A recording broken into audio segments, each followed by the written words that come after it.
Welcome to Meet the Author, where you can join in on insightful conversations with best-selling and award-winning indie published authors. Your hosts today are Rob and Joan, who themselves are indie published authors, book publicists, and paranormal investigators with Tampa Bay Spirits, based in Tampa Bay, Florida. Thanks for dropping by. And now, on with the show. Hi, I'm Rob. And I'm Joan. Hello, we're glad that you're here. And I see there's quite an audience already.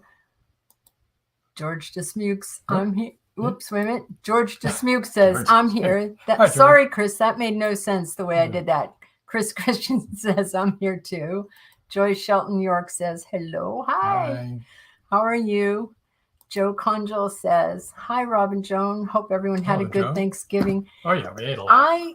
I hope everyone did too. That was one of the things I was going to say. I hope you all had a wonderful Thanksgiving. Marjorie Daring's here. Marjorie. She says, me too. We're glad that you're all here, whether you're watching the show live, like these good folks that we just mentioned, or if you're listening to the podcast, which of course we'll start broadcasting tomorrow on any channel that you usually listen to your favorite podcasts on.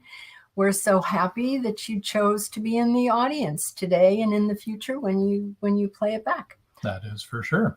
And when you're over on our YouTube channel, make sure you subscribe. Like it and subscribe. Yeah. And that way we can build it up a little bit anyway. Yeah. I want to remind everybody right after this show is Voice of Indie podcast but you have to go over to blogtalkradio.com. And that's Beam Weeks and Gary G's. And that's every Wednesday night after our show. And tonight's guest is an encore episode of Jerry Pate, author Jerry Pate. Episode Rewind this Saturday is right here where you're watching right now is Tom Bowles.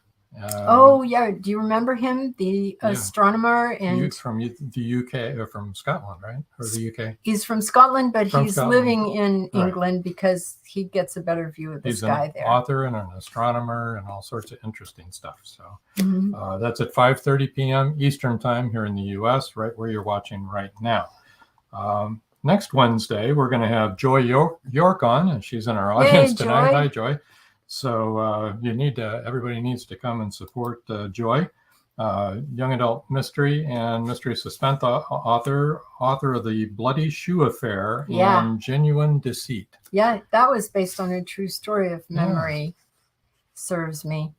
Chris Chrisman says he was a great show. He was a great show. He's had an asteroid named after him. Right. You want to bring up George's thing here? We got, yes. Want to remind everybody the Siren Hunter is going to be coming out. We originally said January, but they pushed it back to February. So it'll be available in February, but you can get advanced books, advanced purchase on it for $12. No payment necessary now. It's book 3 in the Siren Song series. You just need to get your name on the list and you pre-order by emailing mayanartinternational@yahoo.com. That's MAYANARTINTL, internationals abbreviated, at yahoo.com. Now the model here is Nadine Dismukes. Photography was by Helga Schmidt and cover design is by Ashley Byland. And as most of you know, Nadine is George's lovely wife. And of course, George Dismukes is the author. Yes. Yes. So actually, we need to get going here. And one more comment from Joyce Shelton York. Yes, just read Dark Energy by Tom Bowles. Oh, did you? Yeah. That's cool. It's a really good book. I really love his covers. Yeah, I do too. Covers are really cool. And he's discovered more supernovae than anyone else. Yeah. And that's why he's had an asteroid. I've never discovered any. No. We've never had one here either that I know of. Not in Tampa anyway. By year. Okay. Hey, we're kind of. You do know what a supernova is. Yes, I do. I Right. drove one in 1964. No. It was a Chevy Supernova, and it was really a Oh, my cool gosh. car. It Oh, listen to what Chris Christmas said. You discovered Joan. yes. Well, that was a super thing to do as well. Yeah. Oh, a lot more super than a car. Didn't get an asteroid named after you, though. No. Did get him 6 kids Hey, and we're 14 grandchildren, 6 kids-in-law. And guess what, guys? It is also going to get us a great grandchild in June, our first great grandchild. We're super right. excited. We're going to be great grandpa and grandma. Yeah, Yeah. Isn't that great? it is. I can't wait. Would you like to introduce Jen? Yes, Okay. let's just bring her on. Well, tell us everybody Okay. a little bit about her. Guest tonight first. is Jen BRAAKSMA. She's a writer and a book coach, so get all of your book coaching questions ready to go. She has a decade of experience as a journalist and nearly 2 decades as a high school English and writing teacher. And her debut novel, Evangeline's Heaven, features a strong, fierce, independent young woman, and that's what we like, is strong women, right? Learning to see the world for what it is, not what she wants it to be. Yeah, it's an amazing book right cover, here. isn't it, guys? All right. So without much ado, hi, Jen. Hi. Thanks so much for having me. Thanks for waiting for us. We just have a few other comments because we said we were going to be great grandparents. Joy says, congratulations. Thank you, Marjorie. And did I put up Marjorie? Okay. Yes. Joyce, I don't know why I'm doing that tonight, guys. I don't I'm doing either. it backwards. Joy says, congratulations. Marjorie says, congratulations. Chris Chrisman says, wow, you guys Yeah, we are are. really old. Thanks. LOL. Thanks for pointing that out, Chris. Oh, we know we are. Yes. And Joe Conchel says, wow, congratulations. And Joe, I know, loves his grandchildren. So just wait till you have your first grandchild. It's really, And I say congratulations to you both too and your family. That's wonderful Thank you. news. It's pretty exciting news. We're pretty jazzed. And Chris Chrisman says, we love strong females in books. We do. We do love strong females in books. So, Jen, I gave a little synopsis, but why don't you tell us a little bit about yourself and why you wanted to write and when you decided to write, that sort of thing. Yeah, absolutely. So I think it's true for a lot of writers. I had an interest in from when I was a child. In fact, I would argue I was actually published at 8 years old because I wrote a story. It was actually a Christmas story. It was about Santa and the reindeer. I don't know, something like that. But I was so thrilled with it. I showed it to my parents and my mom typed it up. Well, because it was typed up, I decided it was therefore published. There you go. And it's also an award winner because my dad put this little excellent sticker on it. So, award-winning published author at 8. Wow. Amazing. That is amazing. Yeah, but that's kind of what hooked me. I just loved writing the stories. It was so much fun, and I kept doing it throughout high school. But everybody in my life reminded me that perhaps creative writing and novelist wasn't the biggest multi-million-dollar career path.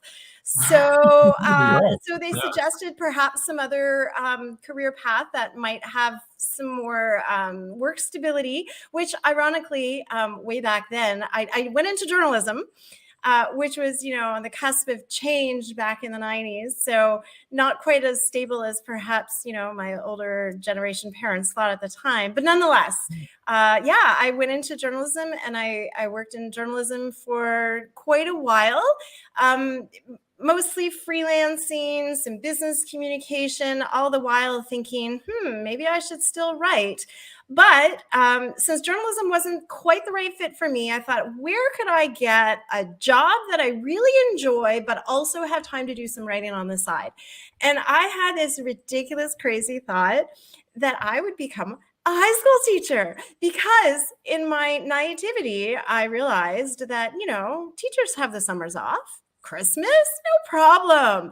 I'd have so much time. And I knew at first, for a little while, it's fine. So I switched careers in my late 20s. I went back to teachers college, and then I started teaching full time.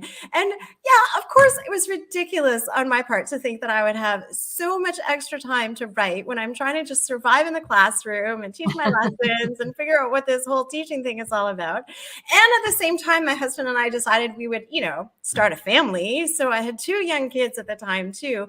So writing kind of got put on hold for a little while. But as an English teacher, I was still all about books. I was all about stories. That's really what I wanted to do. A principal that I had a while back said, like, oh, we're not just subject teachers. We're like everything teachers, no, I kind of really just want to be an English teacher. I kind of want to talk about books here.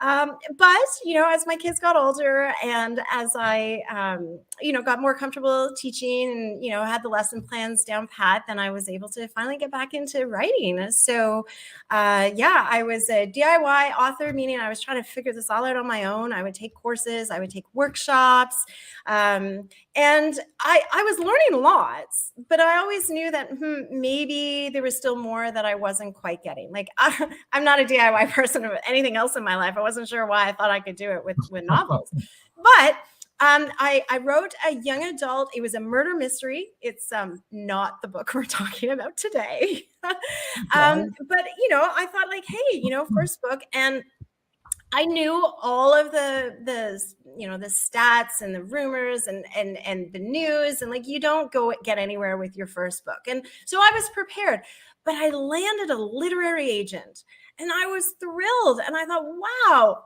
I have just made it to the big leagues. And then it turns out, oh my God, I didn't know. Again, naive learning curve here. Just because you land an agent doesn't mean a publisher is necessarily going to pick you up. I'm like, Yeah. Really? Yeah, learn that lesson the hard way. But, like everything else, you learn a lot, not just about the process of publishing, but about writing as well. So I started another novel. If I did it once, I can do it again. Right? Yeah. And I was at that time a pantser. For those of you who are writers or authors, it's where you just sit down and whatever comes to your head, that's what goes on the paper. No planning, no outline, because oh my goodness, like I was an English teacher. I teach outlines. I know exactly the purpose of outlines. I know how valuable they are. I wasn't going to do that on my spare time. Are you kidding me? And then I got 300 pages in, I'm writing the climax of this story. It's going to be fantastic. And I realized as I'm writing toward the end that the very beginning made no sense. Like none. Like there was no reason for my protagonist to go off on her quest. There was like, I had some nuclear bomb or something. Like no one would have survived it to have a story. So 300 pages. This is my second attempt at a novel. Like, wow, that is so not going anywhere. And that's when I discovered what would later become my third career change, book coaching. I learned, I didn't know such a thing existed, but when I was researching agents, I came across Jenny Nash, who is a book coach, and she's also the founder of Author Accelerator. And I learned book coaching, like sports coaches, they're there to help you one-on-one. And like I said, I wasn't a DIY kind of person. So I thought, what is this? And I reached out to Jenny and we had a couple of conversations and I showed her the first pages of the novel that, I thought needed some work. And now to be fair to Jenny, she's fantastic. And she did not say it like this, but the general message was, wow, you're going to have to just start all over because that's just crap. and she was so much more supportive than that. Absolutely. But you know what? I was totally okay with that because she was telling me, hey, you know what? Here's what's wrong with it, but here's how you're going to fix it. And here's how I can help you. And that's what I needed. I needed that one-on-one support. And so I just gave up on that other novel, the one with the nuclear blast, and like, forget that, drawer. It's sitting there forever. And I started a brand new one with Jenny, and it was revelatory. It was life-changing. It made the difference because I had somebody there bouncing ideas off. I had accountability. She was saying, here are the deadlines for your pages.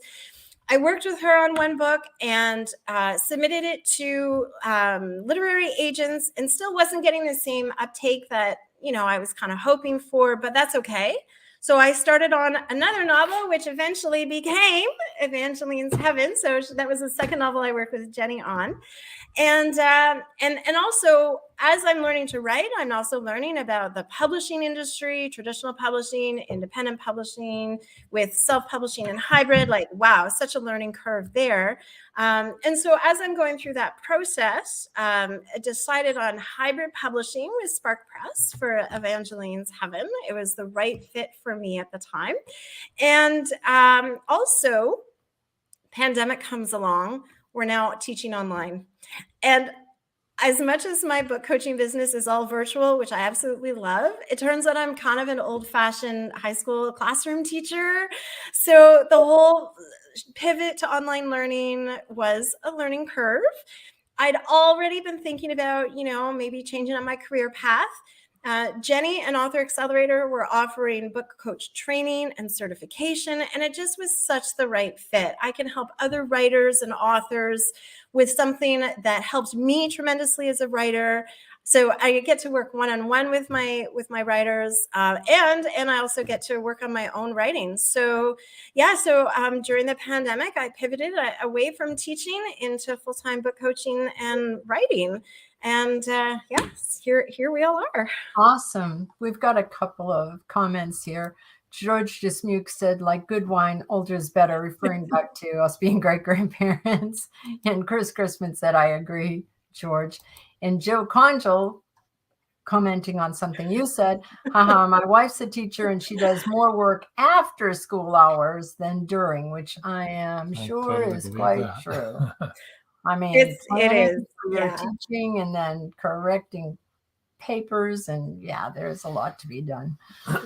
Absolutely. Yeah. But that's one of the reasons why I stuck with it for so long. I mean, I don't know of any teacher that actually likes marking or grading papers. No. But, we're with the kids in the classroom, and my sweet spot are teenagers, which is why I love writing young adult novels and literature. Teens have so much passion. There's such an intensity to them. And I overgeneralize. I recognize that. I've known so many teens in my life, so I know that it's not exactly accurate. But the idea is that they either really, really love something or they really, really hate something. Yeah. And like, we were mentioning when we were chatting earlier, there's black and there's white. And Right. it's just that, oh my God, I love something so much. And I love that intensity and that passion. And that's what I loved about working with teens. And as much as I do not miss all that marking and all those essays, I certainly miss hanging out with the kids in the classroom for sure.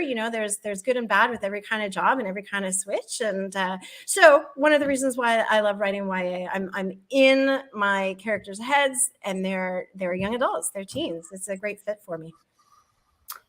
Well, we've got to take a quick break. Yeah, let's take our quick break. We've got to hear a word from our sponsors. Then we'll come back and let's find finish. out about Evangeline's Heaven. I knew what it was. And we'll put the book cover up, which will be easier to see than that, yes. Than us holding up books. So don't go away, folks. We'll be right back. Welcome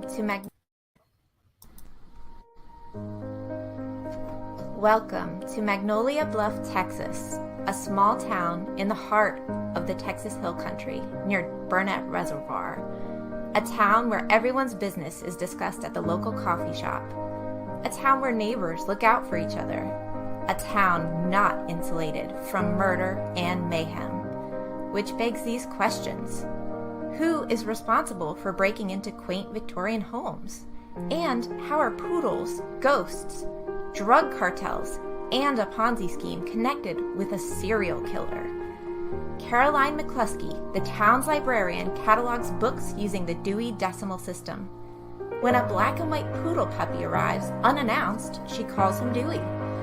Now, Caroline must catalog events to identify a serial killer in her town. Pick up your copy of the Dewey Decimal Dilemma, now available on Amazon. They thought the siren was dead. In the novel Siren Song by author George Dismukes, James Harmon shot her twice. Several people saw her dead body sinking slowly into the abyss. But now, in Siren Song 2, evidence suggests that she may still be alive. She killed that boatload of people. It was her! And she's just getting started! Angie, that's impossible.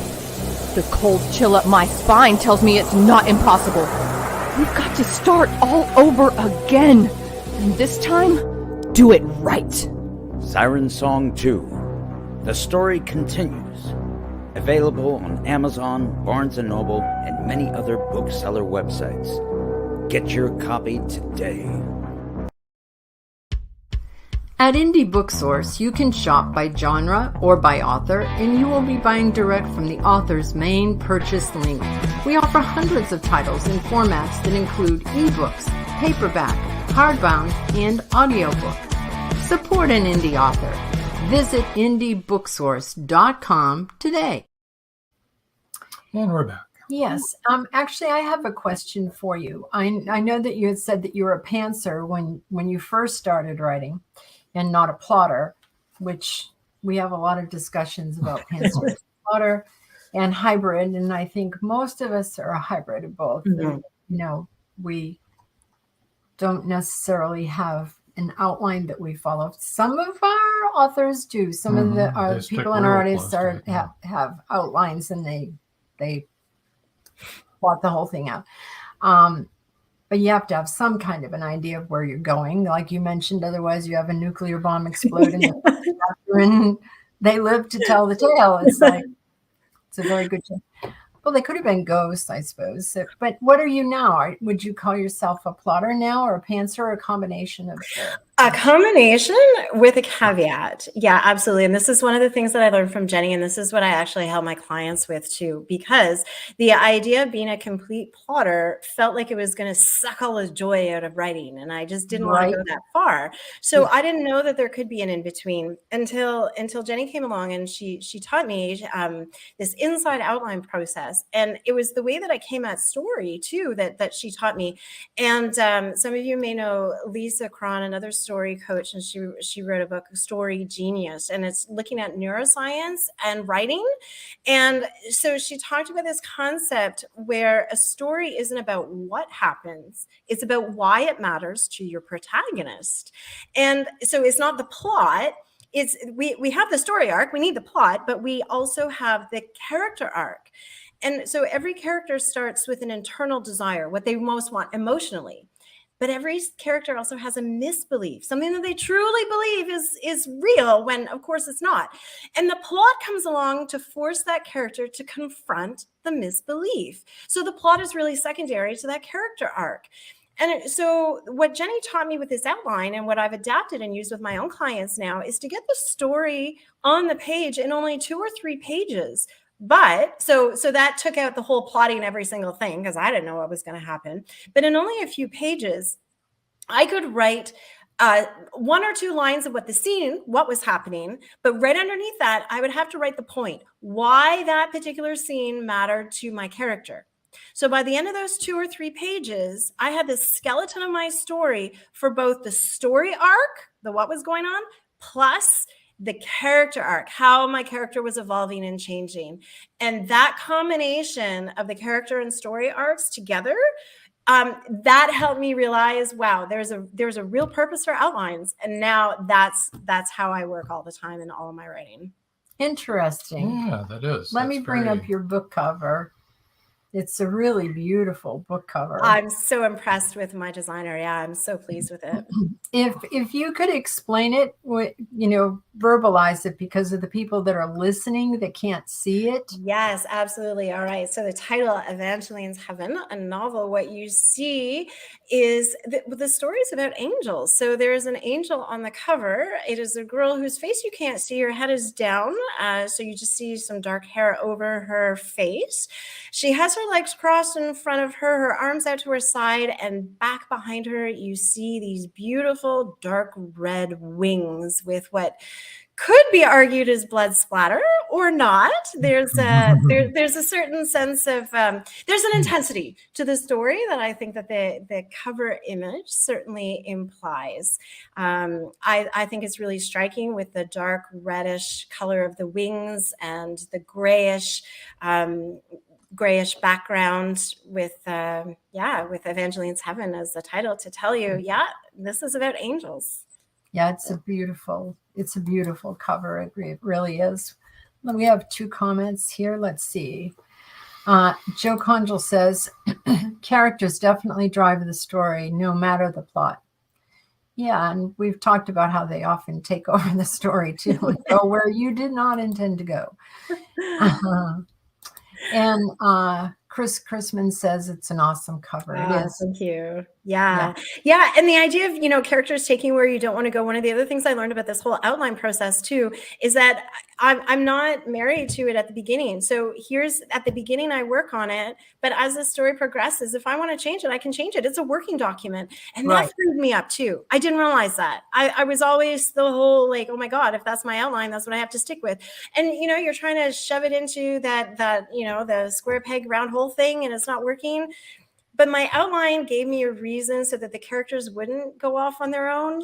The outline was enough for me to stop and think cognitively. Why is she doing that? Why is Evangeline over there?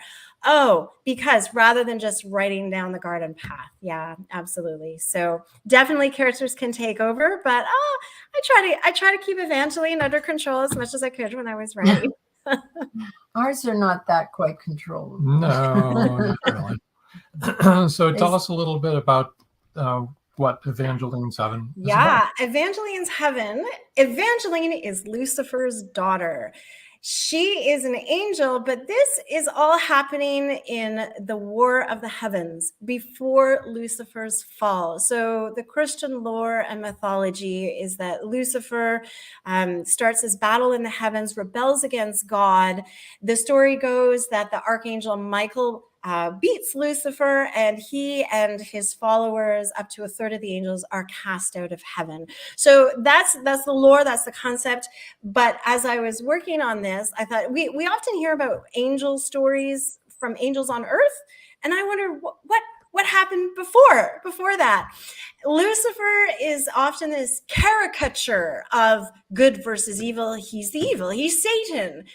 And I wondered, like we were talking about, is, maybe things aren't quite so black and white. So I developed Evangeline, who she actually started out as an older woman, not related to Lucifer at all. This is why, I love the creative process, right? And what I decided, she was going to be married to Michael, but in fact, my original idea was that Michael had very little to do with Lucifer's fall, but he got all the credit.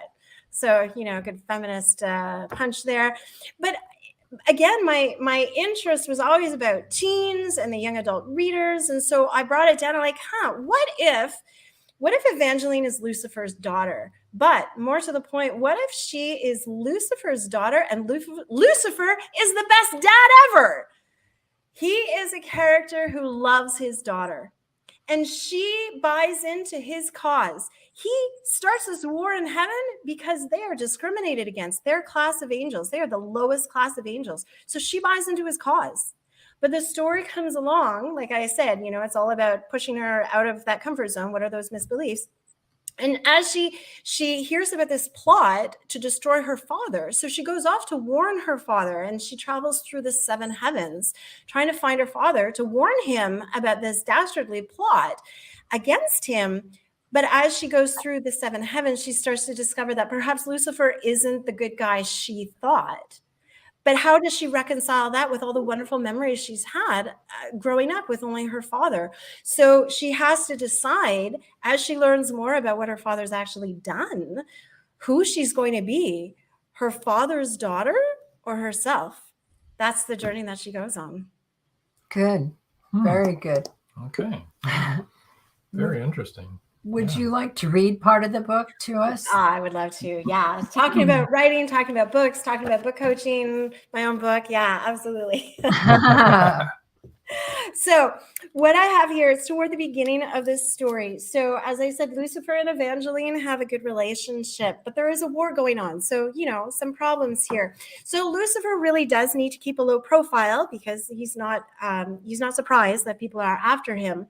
He makes a surprise visit to Evangeline on her 18th birthday to celebrate with her. But he realizes it has to be a short visit, and he takes off on what he believes is this quest. He thinks he can find the keys to the kingdom, which will finally end the war. So he goes off on that. And Evangeline is left, and she watches her father fly along the rocky coastline, sharp with rugged beauty, as he rises higher into the clouds. Without warning, 4 figures shoot up from the cliff's edge and surround her father. Evangeline sees the silhouette of their swords, recognizes the distinctive white of Gabriel's wings among the attackers, and her heart stops. "No," she cries, but the wind and the surf eat up the sound. She unsheathes her sword and leaps into the air. The archangels encircle her father. She hears the quick staccato clang of metal on metal as Lucifer deftly, skillfully fights them off. She sees one of them spiral backward through the air and plummet to the ground with an agonizing scream. The other 3 close in on Lucifer, their attention so focused on Lucifer's dizzying blade that they don't see Evangeline when she dives into the fray, stabbing one of them in the back above the wings. She hears the crunch of bone and her stomach convulses as she pulls out her sword. For all her skill at sword fighting, she's never had to use it in battle, never actually had to injure someone. It makes her sick. The second archangel spins out of control toward the rocks below. "Evangeline, go!" Lucifer bellows at her. But, shaky or not, Evangeline won't leave her father, not when he's fighting Gabriel, and the third archangel turns her face to face her, Michael. Evangeline hesitates, a moment too long, at seeing her one-time friend, the only friend she made at school, although she knew he was kind to her only because his father, Gabriel, had made him be. Michael thrusts his sword at her, cutting into her shoulder. She cries out at the pain, then bites her tongue. The wound burns hot. She feels blood seep onto her skin, but it's not deep. With effort, she refocuses as Michael jabs again. Evangeline parries and attacks. She looks into his silver gray eyes, and she sees recognition, and she can't think. She blocks his cross swipe, and with a swift flick of her wrist, she twists his sword away from her. She's desperate to know how her father is doing against Gabriel. They are well matched, the master Gabriel having trained his then protege exceedingly well. But Gabriel is older, and Lucifer fights with a passion unequaled in all the heavens. So Evangeline is hopeful, but still, she can't afford to look. Michael abruptly flies to her left, but Evangeline immediately spins to meet his blade. The wind picks up, pushing them past the cliff's edge, out over the rocks frothing with the waves. She hears her father's roar. "No!"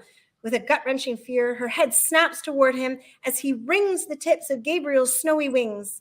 Gabriel drops in the air, but he's able to control his descent, injured, as Lucifer launches upward. "Michael!" Gabriel cries. Michael rockets after Lucifer, but Evangeline hurls herself at him. She grasps a handful of silver feathers and yanks him back with all her might. They grapple in the air as Michael tries to shake her off, but Evangeline's weight drags them both down. Out of control, they both spiral down, down, down. Michael tries to kick at her, and Evangeline's grip slips, but she holds on. She has to make sure her father gets away. They plummet toward the churning ocean. If Evangeline doesn't let go now, they will crash into the shallow water together, landing on jagged rocks. Evangeline calculates. The spray of the water drenches their wings. Another second, Evangeline jumps away from Michael too late, and the ocean swallows them up. Like a spear, she shoots down through the water. She hits the rocks. Pain is 1,000 knife slices, and she rolls and spins, first her shoulder, then her head cracked against rocks. She feels dizzy, nauseous, disoriented. She spins around and around, unable to find the surface. She feels the current drag her away. Her lungs are bursting. She must breathe. Opening her mouth, she tastes the salt that keeps her throat closed. Air. She needs air. She slows in the water, and then she sees a pinprick of light. With the last of her effort, she kicks toward it and bursts above the surface, gasping for breath. Her eyes dim with spots, her head aches, but Evangeline works to orient herself. She sees the ocean has washed her down shore, where she and Michael crashed into the water. She notices Gabriel pulling Michael from the waves. Michael is crawling, moving. He's alive. Evangeline scans the skies. The clouds have dissipated, swept away by the strengthening wind, leaving behind a sky of intense, clear blue. Her father is fast. Evangeline is convinced he escaped. Weary, aching, Evangeline drags herself toward the beach. She stays low in the water, afraid Gabriel and Michael will spot her. Her wings drenched and heavy, she wants to collapse on the rocks, but instead she creeps toward a narrow cave in the cliff, an underground trench. She needs to rest, and she needs to wait them out. She pulls herself into the mouth of the cavern, crumpling against the cold stone wall. She trembles, soaked and scared. Oh, that was very good. Very good. Thank you. So what happens next? No, don't. It's all there in the book. It's a great story. You should read it. Read the book. Well, we have it. We can read it. We can read it. We will. Absolutely. Yeah. Good Yeah. It was a lot of fun to write. And as I said, it helped with a coach because every time I got stuck, Evangeline travels through these 7 heavens. So something different, of course, happens in each of these 7 heavens. And when I wasn't sure, I don't know, I got her into a situation like another sword fight. I'm like, what do I do now? I had someone to talk through it. I had someone to brainstorm and bounce ideas off of, and also come back to me and say, wow, that makes no sense. What are you doing? Yeah, there you go. When necessary. Yes. I'd like to think it wasn't every sentence, but correct. Yeah. You would hope that, right? Yeah.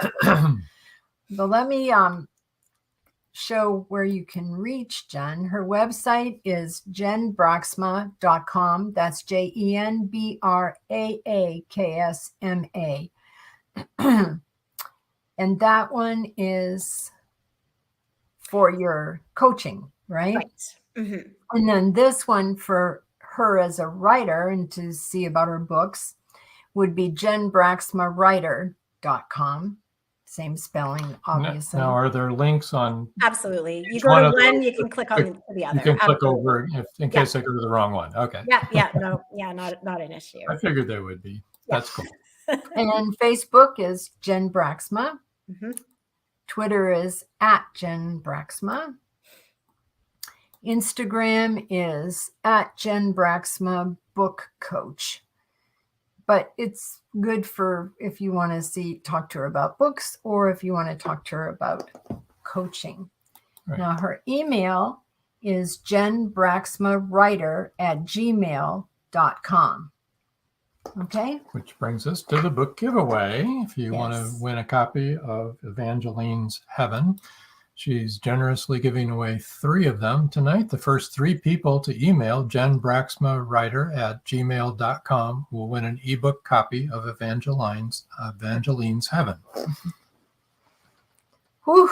Okay, so That's get typing, folks. Type away. I know.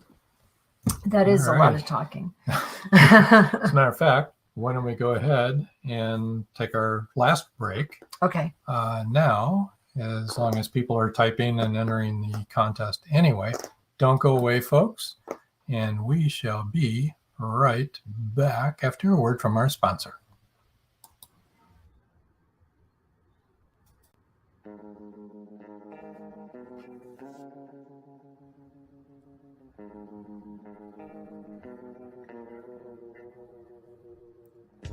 So, you wrote a book. What now? It's time to make the choice between self-publishing and finding a publisher. Texas Sisters Press is a family-owned publishing company. We are also authors and avid readers. We can guide you through the entire process and will make sure your work is treated with the utmost respect. Where to start? Visit TexasSistersPress.com and click on the Submissions tab. Make sure you read the entire page. You'll find out what we can do and what we won't do. If you think we're a good fit for you, it's time to contact us. Texas Sisters Press. Quality books for the family.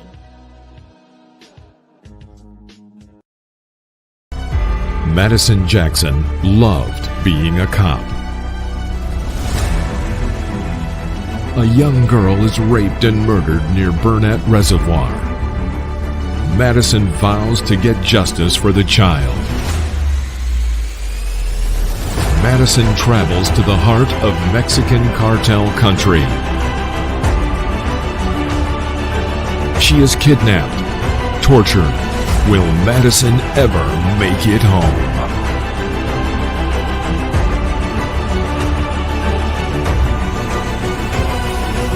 Justice by Kelly Marshall, only at Amazon.com.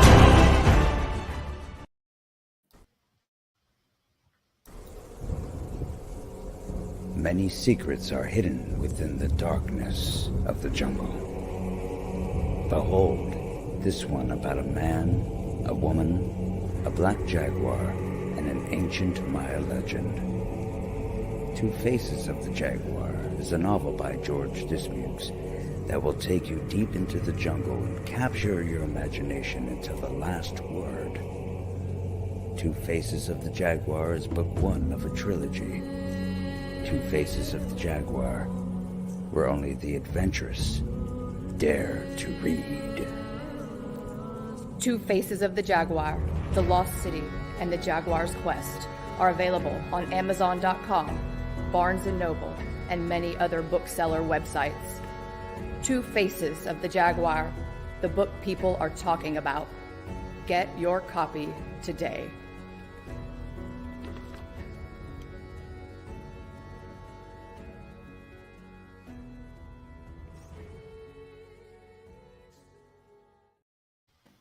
And we're back. Welcome back. And again, here's the email, jenbraaksmawriter@gmail.com. I'll keep it up there so people can read it. Now, you said that you, darn it.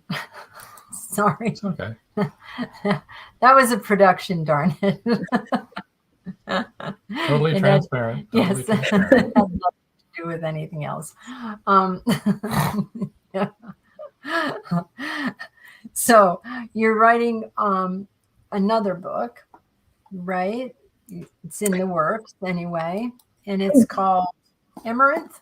Yeah, actually, what's funny about this is I mentioned that Evangeline's Heaven was the second book that I worked with on my book coach. Amaranth was actually the first, so it was completed before Evangeline's Heaven. But I was really excited to get the Angel book out there, so I chose to publish that one first because part of the reason why, as I wrote Amaranth, let's say about, 2017, 2018, and then put it aside for a little bit because it's about a worldwide pandemic written before the worldwide pandemic. But as I was starting to think about how I wanted to get out there, there was a worldwide pandemic. So, so I put Amaranth on hold. You didn't start the pandemic just as a publicity thing, did you? Oh my goodness.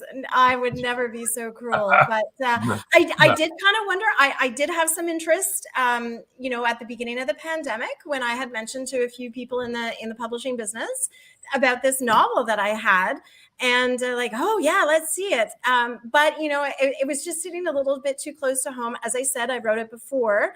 And it's a young adult thriller. It's a young adult dystopian mystery of a girl who is immune, and she's the only one immune to this deadly virus. And by deadly, I mean that there is no cure, there is no vaccine, and if you get it, you die within 3 days.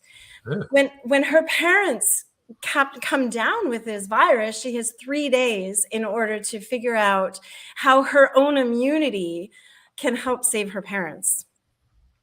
That's crazy that you wrote that just before. I mean, talk about timing. I can see why you were like, no, we'll wait on that one. Get past it a little bit, get over all the angst that we all suffered before we can enjoy The last thing that I wanted to do was trivialize anything in reality because of something fiction that I wrote a few years earlier. Yeah. And it's been a hard time for everyone. Marjorie Deering says, action scenes can be very hard to write. Being able to convey the action in words, great job. Yeah. It was we too. could see what was wasn't going on, Marjorie? really, Yeah, I could. Thank you. I could. It was, and feel it too. I often have trouble when I'm listening to someone else reading, picturing, but you nailed it. That was great. Thank you. Thanks. Yeah. We all have our strengths as writers. And I had always thought like, oh, I'm pretty good with dialogue.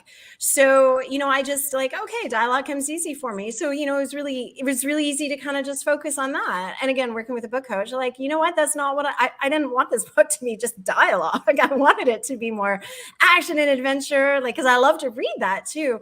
So, it was a conscious effort to work on scenes like that, to make sure that I was getting across what I wanted. So I appreciate that it does come across well. Thanks.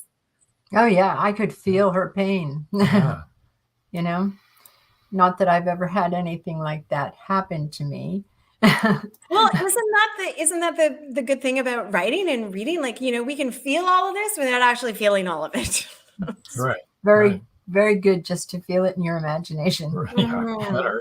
Chris Christman said, fiction often mirrors reality. Yeah, it's interesting, Chris, how many times that things do come out just before something like this hits that is exactly that. And you're like, whoa, that's crazy.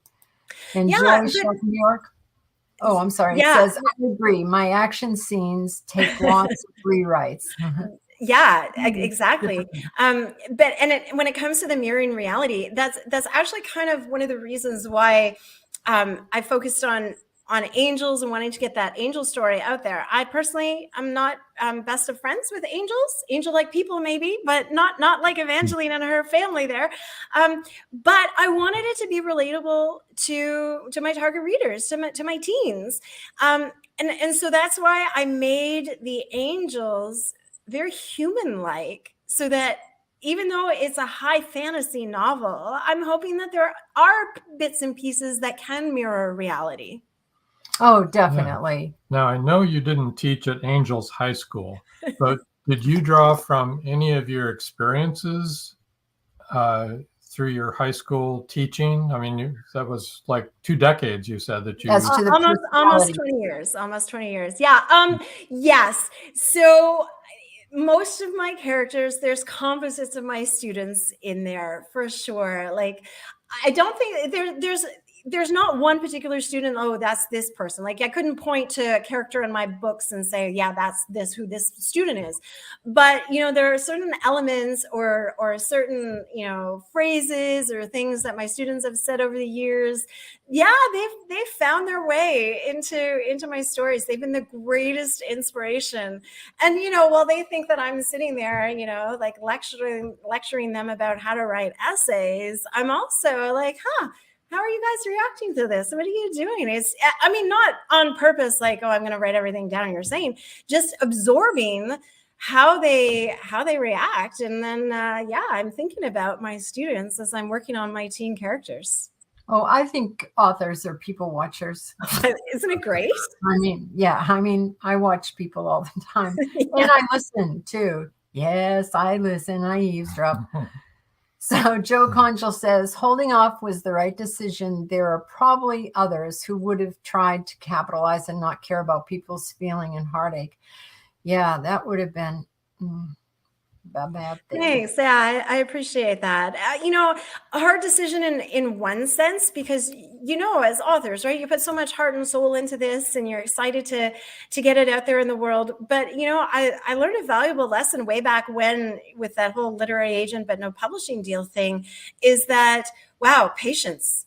And it's a timeless industry. I love books that were written centuries ago, decades ago, plus books that were just written last week. Yeah, because human nature is human nature. Right. Absolutely. So, so once I kind of got that in my headspace, you know what? I'm in this for the long game. It's totally fine. Spark Press, who published Evangeline's Heaven, is also going to be doing Amaranth, and 2024. It felt like the right time then. Hopefully we'll see how it goes. But I am also starting to work on a sequel for Evangeline's Heaven as well. Oh, so, good. I was going to ask you that too. First, George DeSmuke says you had said that you didn't have any angel friends. And George DeSmuke said, I used to know an Antichrist. I think it was wife number... Deborah. Wife number Deborah. 3. Okay. Chris Grisman said, a good story crosses all times. Exactly. Yes, that's what I was hoping. So yes, I've committed myself now with interviews like these. I'm working. It's going to be a trilogy. So I have Evangeline's Heaven. The title of the sequel is going to be Evangeline's Hell, and then the third one will be Evangeline's Home. So that's in the pipeline. That will come out in the next little while. Oh, wow. Okay. So will we see the sequel to Evangeline's Heaven, which will be Evangeline's Hell, before we see Amaranth? No, not at all, because it's all right up here in my head still. Okay. All right. It's not yet on paper ready to go. But all those brilliant ideas locked right up there in my brain. Yep.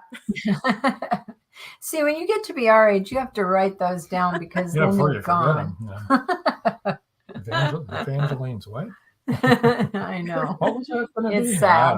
Yeah, but that's why it's working well. So as I go through the publishing process for Amaranth, which is unrelated to Evangeline's Heaven, then my mind is back to Evangeline's world and her characters. So I get to write on that as Amaranth is going through the publishing process. And then once that's out there, then I'll have a chance to focus back on publicity for Evangeline's Hell. So I'm going to overlap the stories as leapfrog over them as we go. So Sparks Press was a good fit for you said. Can you tell us why? Yeah, absolutely. So as a hybrid publisher, one of the things I had considered self-publishing, but it felt too daunting for me. Like I said, I'm not a really great DIY kind of person. So I wasn't sure how I was going to learn everything I needed to learn about self-publishing. It just felt too overwhelming. And I like the idea of smaller presses. And so when I learned about Spark Press, which is a sister press to She Writes Press, which I had known some other authors who were involved in them, I thought, well, okay, maybe this is great because, well, it's hybrid. So there's some money up front from the author. They also have traditional distribution. So, and they take care of cover design and they take care of proofreading. And so it was a great hybrid. Like, yes, I'm investing some of my own money up front, but I'm working with such a great team that are confident in the business. They know what they're doing. They can help with the traditional distribution. So the hybrid model is working out great for me. Good to know. Mm-hmm. Yeah. I don't think we've ever had anyone use a hybrid publisher before. I don't think. Oh, yes, we do. I think that Gary and Stephen are kind of like a hybrid publisher. Yeah, they do just about everything. Yeah. Yeah. And that's one of the things, that I've loved about, this whole learning curve, this learning process about publishing is just how many fantastic options there are out there. Again, when I first started, I thought, well, you have to get an agent and you go through a traditional publisher and that's the end of the story. And, my eyes opened wide. And as a book coach, I'm able to share my knowledge and what I've learned with my clients too, because a lot of them come to me the way I came to Jenny, like, this is what you do. And I say, no, so many options out there for you, because when you're a writer, you're a writer. You don't have to depend on all of those gatekeepers that may have a different focus than you. Joe Conjal says, Jen, you have great energy. Your exuberance is popping right through the screen. Thank you. As I said, geez, I love talking about writing and talking to authors, and kind of my favorite topic. It's probably irritated my students, but it's a good reason why I jumped here. Yeah.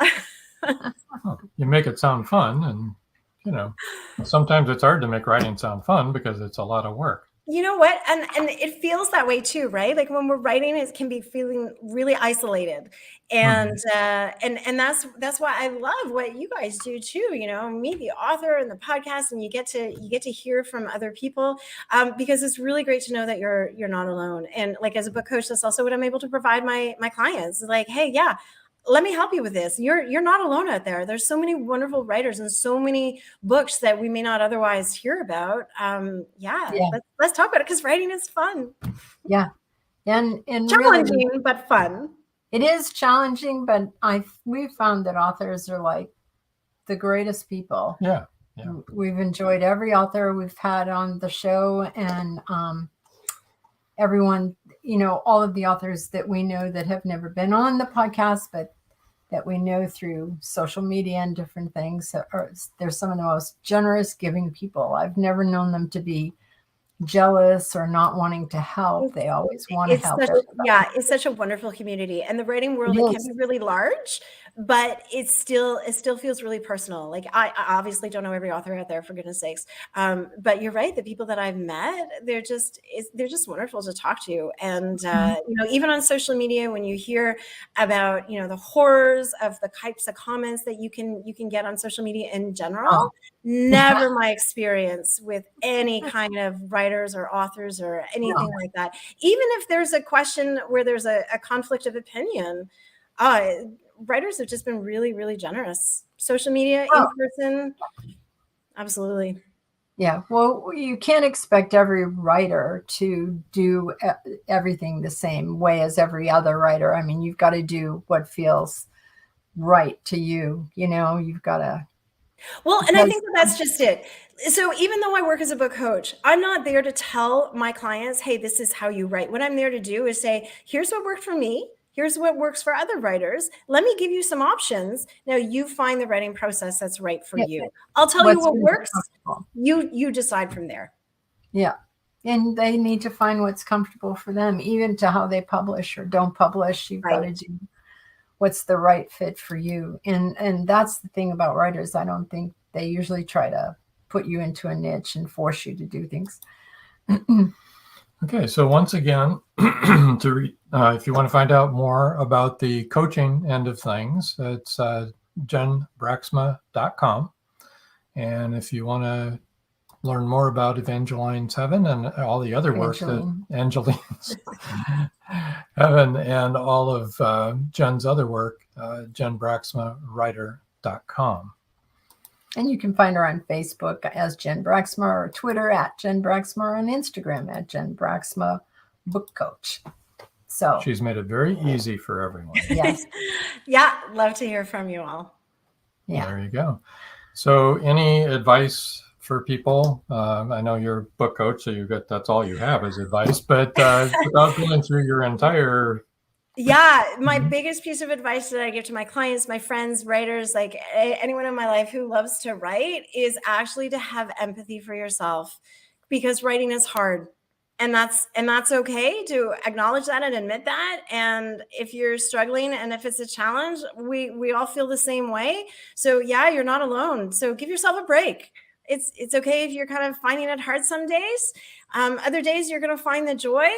You know, yeah, you don't give up or whatever, but you know, just give yourself a break, go easy on yourself, have some empathy for yourself, and you're going to enjoy writing so much more.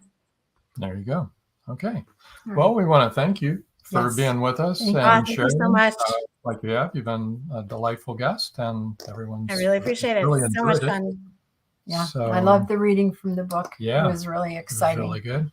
We're going to move you over now. Thank you for joining us, and stay right where you're at, and well, over on the side. There we go. Stay right where you're at now, and we'll be back with you in a little bit. We have a few comments, parting comments. Joe Conjal says, enjoyed the show tonight. Thanks, Jen, and of course, Robin Joan. Marjorie Deering says, thanks to all of you for another terrific episode. Thank you, guys. Chris Chrisman says, thanks for another great show. Thank you.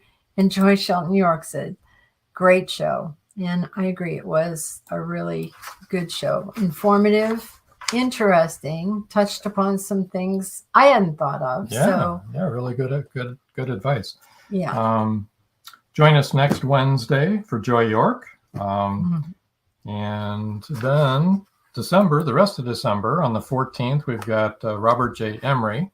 It's a pre-recorded, he's had quite a fascinating career. And then another pre-record on the 21st, because we got Christmas coming up, is David Tyndall. And then on the 28th, we're going to have our own Chris Chrisman. Yay! Yeah, live. So he'll be alive and we'll be alive. So it'll be a live show. Yeah. Oh, Douglas Gardam said you both are great. Oh, hey, Doug. Yeah. Hey, Doug. Thank you. That was very sweet. And Chris Chrisman says, yeah, I think he's talking about not that we're both great, but that he's going to be on the show. He's happy to be on. He's looking forward to it. So, I guess until next time. That's all, folks.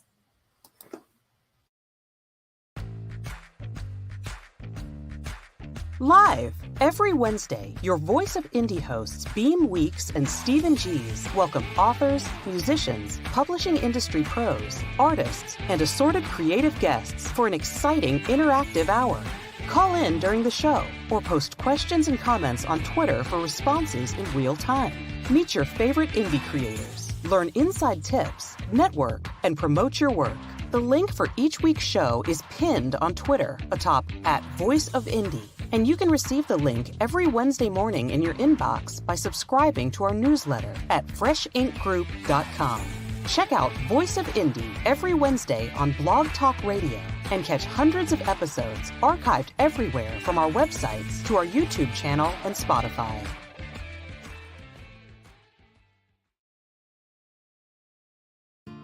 Thank you for joining us here on Meet the Author. Make sure you stay up to date with our show by clicking like, follow, and share. And you can find us on Spotify, iTunes, and more. See you next time on WLFE-DB.com.